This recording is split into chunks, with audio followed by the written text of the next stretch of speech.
আমরা আজকে কোথায় যাচ্ছি? ঢাকা মোটর ফেস্ট 2025 এ।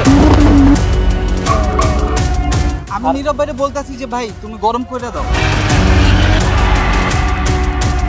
এবার মারবে হচ্ছে কাশফি আরফা। তো আজকে শোটা ছিল টোটালি ক্রেজি।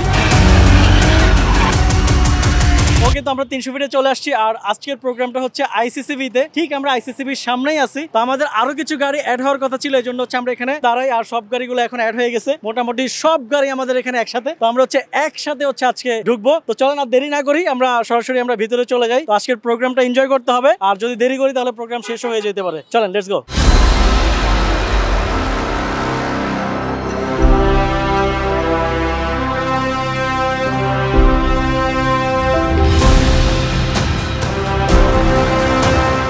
ওকে, তো ফাইনালি আমরা আইসিসিবির গ্রাউন্ডে চলে আসছি আর এখানে প্রচুর ক্রাউড। আমি নীরব ভাইরে বলতাছি যে ভাই তুমি গরম করে দাও, তুমি শুরু করো, এরপর আমরা পিছিয়ে আসি। আচ্ছা, কার অ্যাক্টিভিটিস তো থাকবেই, সেটা স্বাভাবিক, কিন্তু বিষয়টা হচ্ছে আমি চাচ্ছিলাম যে প্রথম দিকে একটু যদি আলিফ সাহেব একটু গরম করে দিত গ্রাউন্ডটা, এরপর হচ্ছে আমরা তো আসলে ছোটখাটো ড্রিফটার। ভাই উল্টাটা বলতেছে আসলে, নীরব ভাই প্রথমে যাবে, এরপর আমরা পিছিয়ে পিছিয়ে লাইনে লাইনে আসি। এসব বললে হবে না, সানগ্লাস লাগাই ফেলছি স্যাভেজ। এখন হচ্ছে আলিফ ভাই লেক্সাস দিয়ে মারবে, চলো।